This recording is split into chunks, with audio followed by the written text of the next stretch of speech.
하나님이 뭇을 땅이라 부르시고 모인 물을 바다라 부르시니 하나님이 보시기에 좋았더라.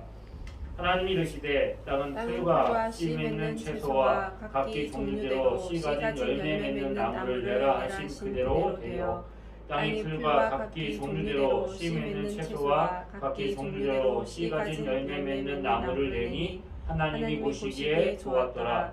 저녁이 되고 아침이 되니 이는 셋째 날이니라. 아멘. 하나님이 천지를 창조하십니다. 첫째 날 빛이 있으라 하셨더니 빛이 있었고 하나님께서 빛과 어둠을 나누십니다. 둘째 날도 하나님이 궁창을 만드십니다. 온 땅의 물을 나누셔서 하늘과 땅을 하늘에 있는 물과 하늘 아래에 있는 물로 나누십니다. 공간을 두신 거죠. 그리고 셋째 날은 이제 하늘을 만드신 하나님이 그 아래에 땅에 있는 물을 한 곳에 모으십니다. 물을 한 곳에 모으니까 묻이 드러났고 드러난 곳을 땅이라고 부르시고 물이 모여 있는 곳을 바다라고 부르셨습니다. 하나님이 땅과 하나님 창조한 세계를 이제 하나님께서 나누셨는데 물을 모아서 바다라고 말하시고 또 드러난 땅이 이제 땅이 드러나게 되었습니다. 하늘과 땅과 바다 이게 뭐가 되어진 겁니까? 무대가 완성된 것입니다. 세트가 만들어진 거예요. 이제 무대가 다 만들어지고 세트가 다 되었으니까 그 다음부터는 거기에 무엇을 채우고 거기서 무슨 일이 일어나느냐에 대해 우리가 기대를 가지고 있는 거죠. 기초공사가 다 되었습니다. 건물을 만들려면 토지를 다 이제 다지고 그리고 거기에다 골조를 다 세워 나갑니다. 골조를 세워 나가면서 건물의 틀을 완성하지요. 건물의 틀이 완성이 되면 이제 내부 장식을 합니다. 인테리어를 하고 내부 장식이 끝나고 나면 이제 사람이 들어가서 살게 되는 거죠. 셋째 날까지 하나님은 이제 기초공사 건물의 틀을 다 완성하시지요. 그래서 셋째 날부터 그 만드신 하나님의 창조의 세계에 하나님의 작품을 하나씩 채워 가십니다. 하나님 만드신 하늘과 땅과 바다 거기 하나님이 만드시는 모든 피조물들을 채워나가는 장면들 그것이 바로 하나님이 천지를 만드신 창조의 모습입니다. 하나님이 이렇게 하나님이 천지를 창조하셨어 라는 것을 통해서 창조하는 과정을 통해서 우리는 뭘 볼 수 있느냐? 하나님이 어떻게 일하시는가? 하나님의 성품이 무엇인가를 보면 알 수 있지요. 건축물이나 모델 작품이라고 말하는 것은 거기에 설계자와 시공자의 어떤 의도와 뜻이 담겨져 있는 거죠. 우리는 별거 아닌 것 같지만 다 저렇게 건물을 지은 다른들의 목적과 이유가 있는 것처럼 하나님이 만드신 세상, 하나님이 만드시는 그 창조의 방법들을 우리가 가만히 보면 하나님이 어떤 분이시고 하나님이 어떻게 일하시는지를 우리가 알 수 있겠지요. 그래서 하나님은 무언가 일할 때 주먹구구식으로 아무렇게 일하시는 것이 아니라 질서를 잡아 가십니다. 창조의 틀을 만드시고 기초를 세우시고 그것을 견고하게 하신 다음에 그 안에 하나하나의 내용을 채워 가시는 거죠. 이렇게 하나님은 질서의 하나님이십니다. 틀을 만드시고 거기에 무엇인가를 채워 가시는 하나님이시죠. 우리의 삶에서도 마찬가지인 것 같습니다. 우리를 하나님 부르셔서 하나님이 일하실 때에는 뭔가 하나님이 우리 삶에서 틀을 만드시고 기초를 잡아가시고 이런 일들이 있어요. 틀을 잡아가고 기초를 만드는 일들은 어떻게 보면 별로 표가 나지 않습니다. 멋있지도 않습니다. 시간이 오래가고 공사가 많이 진행되어져 가는데 도대체 저게 무엇이 될까 그렇게 궁금하기도 하지요. 하지만 그런 시간이 없으면 그 안에 무엇을 채우고 만들어갈 수 없어요. 씨를 뿌리고 씨가 열매 맺고 자라나는 과정에서도 그 토지가 개간되어지고 그 씨를 뿌리고 그 모든 시간들은 어떻게 보면 더 오래 무의미하게 보이지만 그 시간들이 없으면 그 안에 자라고 열매 맺는 일들이 없어요. 어떻게 보면 우리 인생 가운데 지금까지 이 많은 시간들이 그렇게 하나님 우리의 삶의 질서를 잡으시고 뭔가 기초를 만드시고 틀을 잡아가는 시간이 아니었는가 생각도 하게 되는 겁니다. 그래서 이제 우리의 삶에는 거기에 무엇인가를 채워나가는 하나님이 하시는 일들에 대해서 기대할 수 있는 이제 우리가 무엇인가 열매 맺는 하나님의 역사에 대해서 기대를 가질 수 있는 그런 우리의 마음도 필요한 것 같아요. 하나님이 어떻게 하시죠? 기초를 만들어 가십니다. 기초를 만드실 때 오늘 보면 반복적인 하나의 그 표현들이 있습니다. 하나님 먼저 어떻게 하십니까? 나누셨습니다. 나누십니다. 물을 나누시죠. 그 물을 나누십니다. 나누시고 어떻게 하신다고요? 궁창을 펴십니다. 펴셔요. 철판을 길게 피는 것처럼 펼쳐 나가시죠. 그리고 물을 한 곳에 모으게 하시고 땅을 드러나게 하십니다. 그리고 하나님이 우리 인생 가운데 행하시는 일들 나누고 펴고 모으고 드러나게 하시는 거예요. 하나님 우리 인생 가운데 이 일들을 행하십니다. 이 일을 통하여서 뭘 하신다고요? 우리의 삶의 기초를 잡아가시는 거예요. 하나님의 사랑으로 우리 인생의 기초를 잡아가시는 거예요.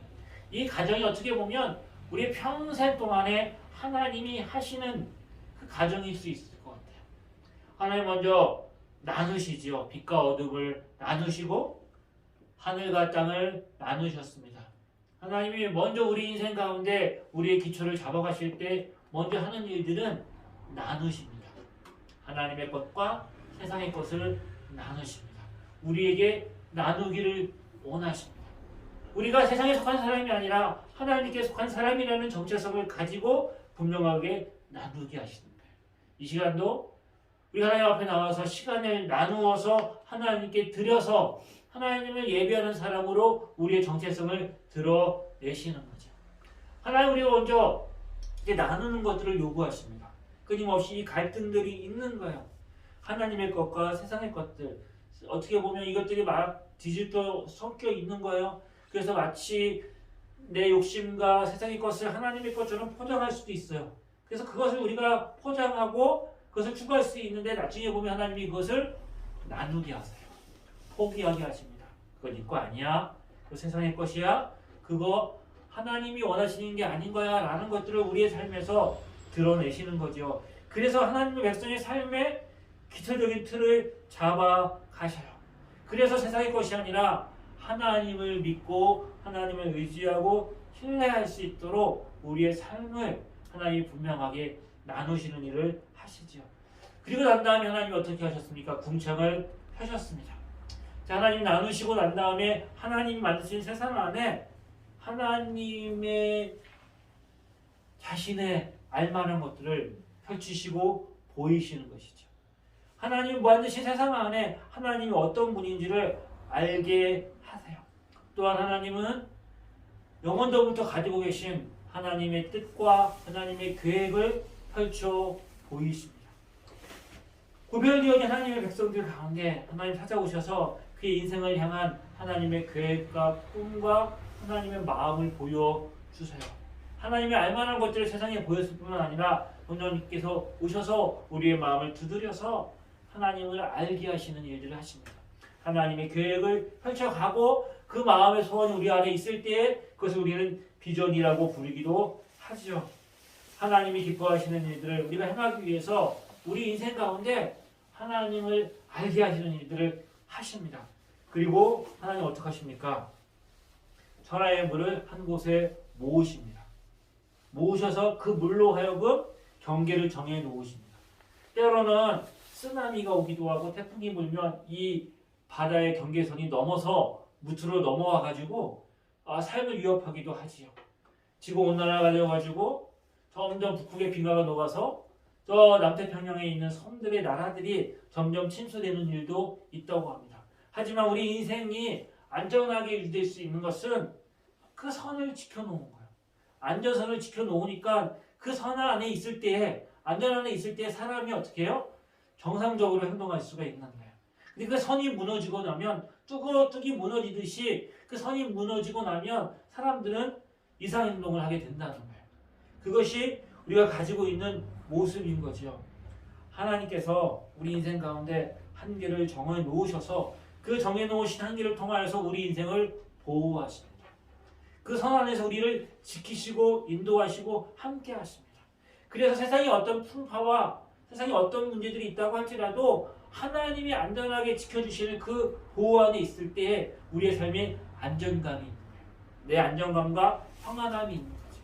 그래서 하나님이 우리 인생 가운데 틀을 세워 나갈 때 가장 중요한 게 뭐냐? 우리 인생에 두려움 없이 우리 인생에 어떠한 문제가 있다 할지라도 뿌리를 든든하게 박힐 수 있는 것은 하나님이 내 인생을 보호하시고 지키시고 함께 하신다. 하나님 선을 정해놓으셔서 우리가 환난을 당할 때에도 감당치 못할 시험당함을 허락지 아니하시고 시험당할 즈음에 피할 길을 내사 능히 우리를 감당하게 하신다. 모든 일이 협력하여 선을 이루시는 그 하나님이 내 인생을 안전하게 보호하시고 지켜주신다라는 믿음이 우리 인생 가운데 늘 갖게 되어지는 삶의 중요한 기초가 되는 거죠. 그리고 하나님이 우리 인생을 그렇게 필요한 것들을 모아 놓으시는 거죠. 온 땅에 물이 있으면 사람이 살 공간이 없잖아요. 그 물을 모아 놓으시고 이 물이 드러나게 하시고 하나님 우리 인생 가운데 필요한 것들을 채워 주시는 거죠. 하나님이 모으셨습니다. 하나님이 모으신 것을 누구도 흩어져 놓을 수 없는 거예요. 하나님이 모으셔야 모아진다고 하죠.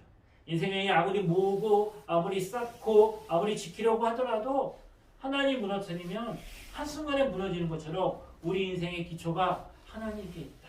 하나님이 모으시고 하나님이 세우시고 그래서 하나님이 그 안에 은혜를 더하시고 믿음을 더 주셔서 평강의 평강으로 인도하시는 그 하나님의 은혜, 그것이 우리 인생과 삶의 기초가 되는 거죠. 그리고 하나님이 드러나게 하십니다. 드러나게 하십니다. 하나님이 드러나게 하시고 지키시고 보호하시고 인도하시죠. 천지 만물이 창조되어지기 전에 땅이 공허하고 흑암이 가득하고 혼돈되었다라고 말하죠. 무질서한 그 세상 가운데 하나님이 제일 먼저 하신 일은 그것을 나누시고 그것을 통하여서 하나님이 틀을 만드시고 기초를 잡아 가시는 거죠. 우리 삶에 틀이 잡혀 있지 않으면 질서가 잡혀 있지 않으면 혼돈이 일어나게 되고 그 혼돈으로 인하여서 큰 고난과 시험이 우리 가운데 닥쳐오게 되는 거죠. 하나님이 나누신 것 우리 마음대로 합치려고 해도 안 되고 하나님이 정해놓은 한계를 우리가 막 넘어가려고 해도 안 되고 우리가 하나님이 세우지 않은 것을 우리 스스로 세우려고 할 때 우리 인생 가운데 혼돈과 무질서와 무지가 찾아오게 되는 거죠.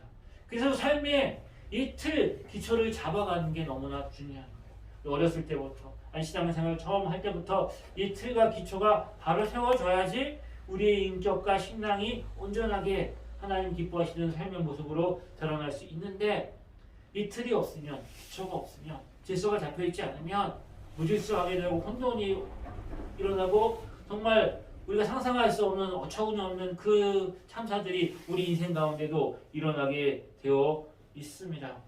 하나님이 이 틀을 잡아가시고 이 기초를 잡아가실 때 무엇을 사용하실까? 많은 도구들을 사용하십니다. 하나님 하실 수 있는 모든 것들 다 사용하시는데 제일 중요한 것은 천지를 창조하실 때 하나님이 무엇으로? 말씀으로 창조하세요. 그 전에 성경에는 하나님이 가라사대 있을 때 이 가라사대라는 말이 더 우리한테 친숙한 것 같아요. 근데 개역개정에는 하나님이 이르시되 그러니까 뭐 우리는 이해가 잘 되기는 하는데 그래도 가라사대 이 말이 더 어떻게 보면 은혜가 되는 것 같기도 하는데 어쨌든 가라사대든지 이르시되든지 하나님께서 말씀으로 하나님이 세우신 창조의 질서를 잡아가실 뿐만 아니라 우리 인생과 교회 안의 질서를 무엇으로? 하나님의 말씀으로 잡아가시지요. 말씀이 아닌 자기의 생각과 자기의 경험과 세상의 가치관과 이런 것들로 우리의 삶의 기초를 세우고 그것으로 우리가 틀을 세워나가면 뭐가 온다고요? 혼돈, 무질서, 공허, 무지 그 인생이 우리 가운데 밀려오게 되는 거예요. 성경에 대표적으로 그것을 보여주는 성경이 있습니다. 그것은 바로 사사기입니다. 사사기 가장 혼돈하고 무질서한 시대가 사사기인 거죠. 사사기에 보면 하나님의 백성이 가나안 땅에 와서 그들이 하나님을 섬기며 믿음으로 살 때 하나님이 복을 주시지만 그들이 하나님께 순종하지 않고 우상을 섬기면 하나님이 이방 족속에게 그들을 넘기십니다. 이방 족속이 쳐들어와서 그들이 너무 힘들고 어려울 때 하나님께 부르짖으면 하나님 사사를 보내서 그들을 구원하시죠. 사사가 있을 때에는 그들이 하나님의 은혜와 구원을 누리다가 사사가 죽고 나면 또 어떻게 해요? 또 우상을 섬기고 불순종하고 이런 사이클이 반복되어지는 게 사사기지요. 사사기 말면에 이제 사사 시대가 어떠했는지 보여주는 예가 두 가지가 나오죠. 하나의 예는 미가라는 사람의 이야기입니다. 미가라는 사람이 어머니가 돈을 잃어버렸습니다. 은 천냥을 잃어버린 거예요. 그래가지고 저주를 합니다. 내 은 이거 훔쳐간 놈은 하나님께 저주를 받을지어다. 저주를 봐. 근데 그거 누가 가져갔어요? 아들이 가져간 거예요. 미가가. 아들이 어머니가 저주했다는 얘기를 겁이 나는 거예요. 그러니까 자기가 이제 그것을 가져갔다고 이실직고를 합니다. 또 어머니도 이제 그러고 나니까 어떻게 해요? 자기가 내린 저주가 아들들한테 가면 안 되니까 그것을 가지고 이제 신상을 만듭니다. 신상을 만들고 자기 집에 신당을 만들어 놓고 이게 다 우상에 섬겼던 그 당시 가나안의 풍습이었겠죠. 그러다가 그 집에 네이 사람 한 명이 옵니다. 네이 사람 한 명이 오니까 그 사람을 뭘로 삼아요? 자기 집에 제사장으로 삼습니다. 우리 집에 이런 신당이 있으니까 내가 먹여주고 재워줄 테니까 너는 하나님 앞에 우리 집에 복이 오도록 빌어줘. 이렇게 이제 그 사람은 하나님을 섬기고 하나님께 예배해야 되는 네이 제사장이 한 집안에 속해서 그 집안 사람을 섬기는 그런 사람이 되는 거지요. 그러던 중에 단 지파가 자기들이 이제 받은 땅을 스스로 개간하고 그리고 스스로 그것을 정복해서 차지해야 되는데 블레셋 족속이 너무나 세니까 그 땅을 차지하지 못하는 거예요. 그래서 고민하죠. 우리가 어떻게 할까? 그러다가 사람들에게 우리가 정착해서 살 만한 땅이 어디 있는가 알아보게 하는 거죠. 그랬더니 저 북쪽에 나이스라는 곳이 있는데 거기에 사람들은 평온하고 아주 그 사람들이 그 땅도 좋고 우리가 그곳에 이주하면 우리 지파가 살 수 있다라고 생각을 하는 거죠. 그래서 그들은 이제 하나님이 주신 그 약속의 땅을 버리고 북쪽에 있는 그 나이스 지역으로 이주합니다. 이주하다가 그들이 머문 곳이 바로 이 미가의 집인 거예요. 미가의 집에 갔더니 드라빔이라는 신상도 있고 제사장도 있는 거예요. 그 제사장이 말하는 거죠. 네가 한 집안의 제사장이 되겠느냐? 우리 지파의 제사장이 되겠느냐? 꼬시고 그것을 빼앗고 그 반항하는 걸 죽여버리고 북쪽으로 옮겨가서 나이스 있는 사람들 다 죽이고 쫓아내고 그 땅을 차지하는 거예요. 그것이 사사시대에 일어난 일인 거예요. 또 하나의 사건이 있죠. 네이 사람이 이제 여행을 하다가 기브아에 도착을 한 거예요. 그랬더니 그 첩이 있었어요. 그런데 그 첩을 그 기브아 사람들이 밤에 데려다가 그 사람을 욕보이고 죽은 거예요. 그랬더니 어떻게 해요? 이 토막을 내가지고 지파마다 보내는 거예요. 이 기브아 사람들이 이렇게 했다. 베냐민 지파 사람들이 이런 일들을 했다. 그러니까 온 지파들이 일어나가지고 베냐민과 전쟁을 하죠. 그래서 베냐민 지파의 남자들이 도륙을 당합니다. 그리고 난 다음에 깨달은 거죠. 베냐민 지파의 남자들이 다 죽고 나면 이 지파가 없어지게 되면 하나님이 세우신 그 12지파 이스라엘민족의 공동체가 무너진다. 그래서 어떻게 하죠? 그들이 야베스 길르앗을 들어가서 거기에 있는 사람들을 빼앗고 남자들을 데리고 와서 강제로 결혼시켜가지고 베냐민 지파가 이어지도록 이런 일을 행하는 거예요. 그것이 사사시대의 모습이었습니다.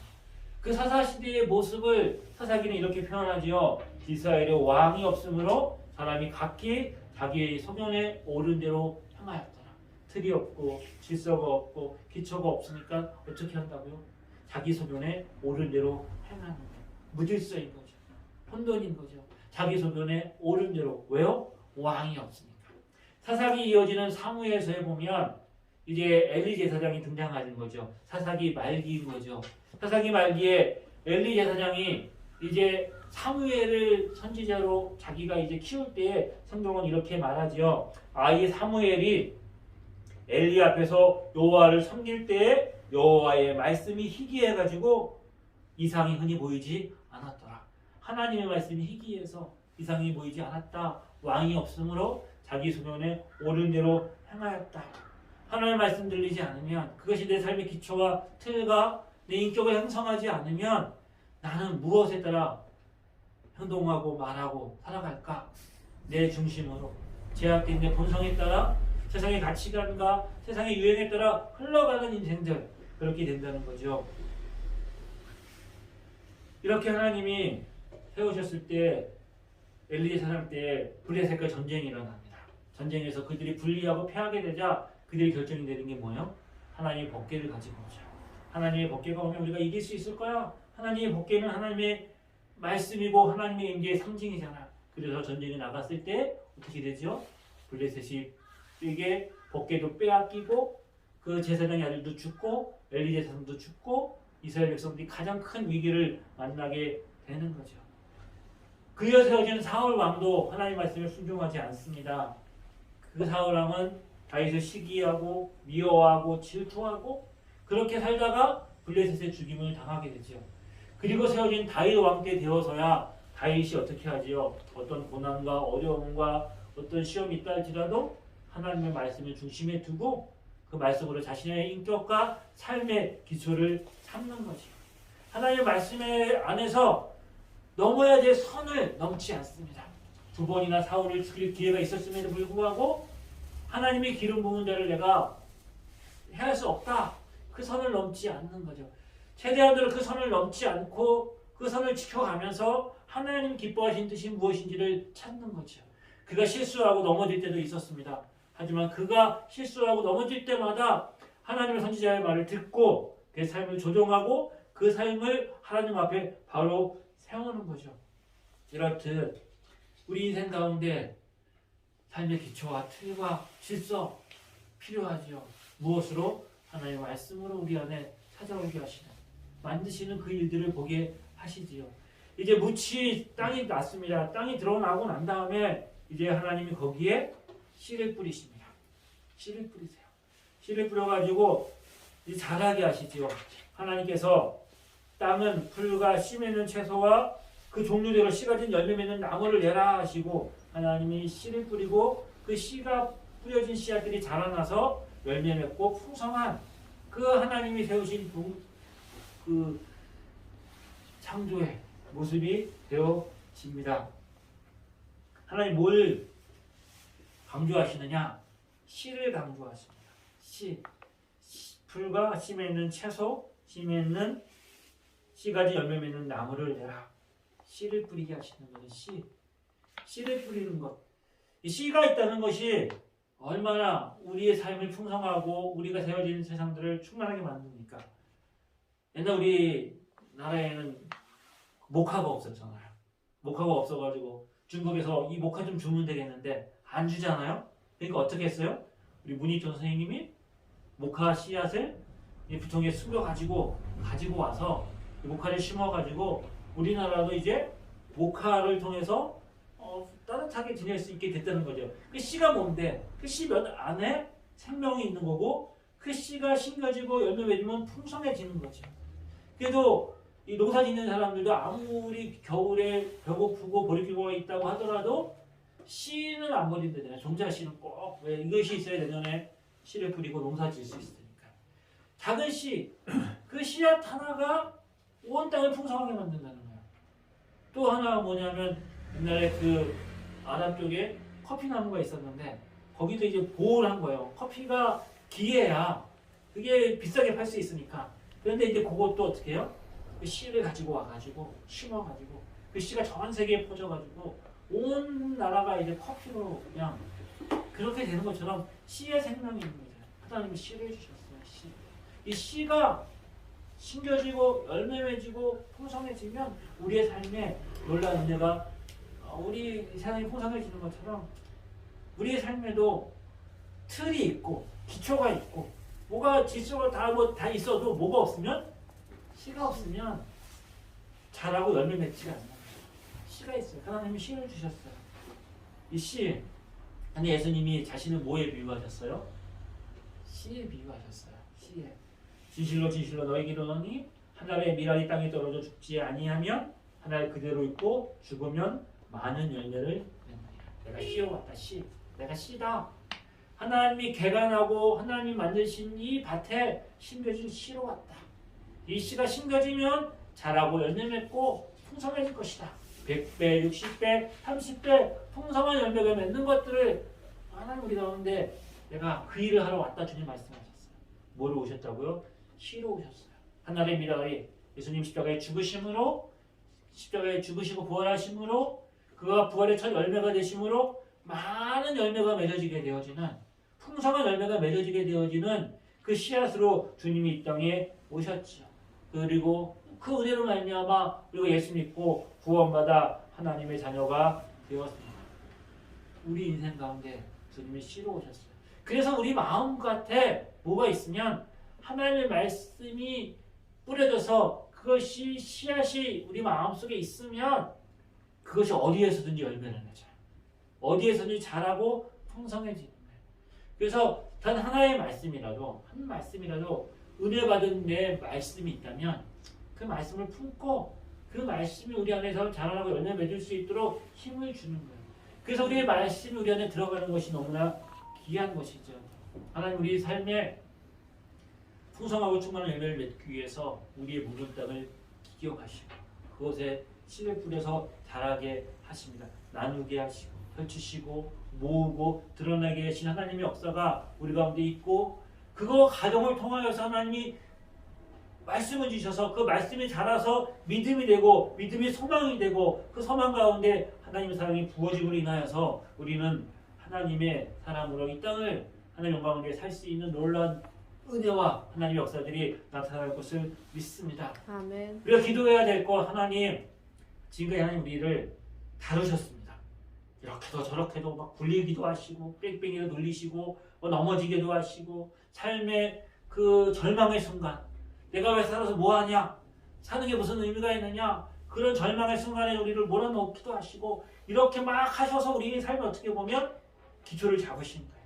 무질서 가운데 있었던 우리에게 질서를 잡으시고 어둠 속에 있던 우리를 빛으로 인도하시고 공허와 허무 가운데 있던 우리의 삶에도 소망이라는 걸 갖게 하시고 이렇게 하나님 틀을 잡으셨어. 하나님 말씀의 씨앗이 뿌려져가지고 하나님 이제 우리는 열매 맺기를 원합니다. 아멘. 언제까지 뺑뺑이 돌고 언제까지 우리가 거기서 막 이제 그 헤매고 거기서 우리가 틀이 안 잡혀가지고 이리 갔다 저리 갔다 이게 아니라 하나님 이제 우리가 하나님 안에서 믿음 안에서 굳게 서가지고 하나님 뿌려진 씨앗이 자라나서 열매 맺기를 원합니다.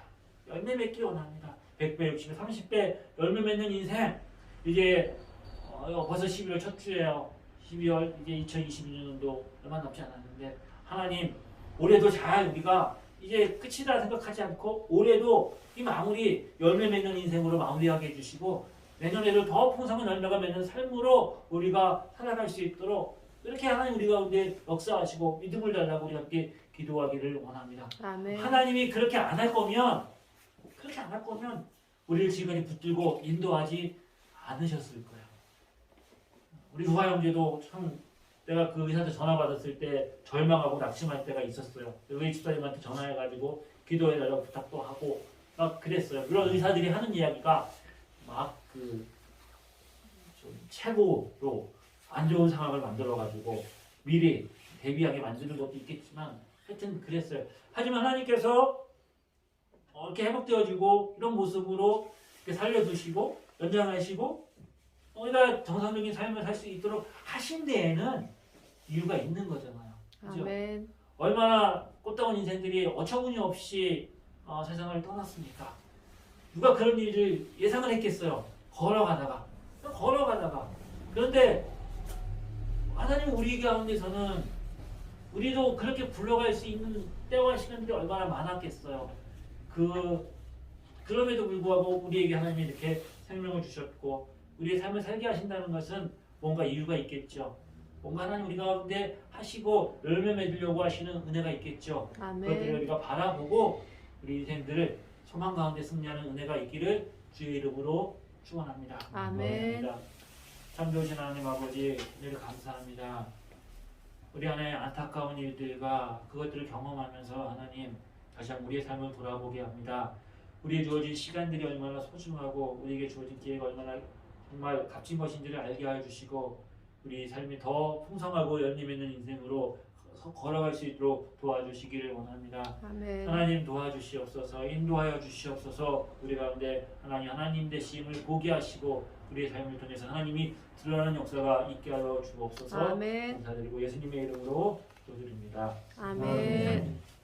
와 하나님 아버지의 크신 사랑하심과 성령의 감화 감동 내주로 교통하심이 그를 바라보며 민생 가운데 하나님께 소망을 두며 하나님 우리 가운데 하실 일을 기대하는 주의 자녀들 위해 지금부터 영원히 함께 하시기를 간절히 축원합니다. 아멘.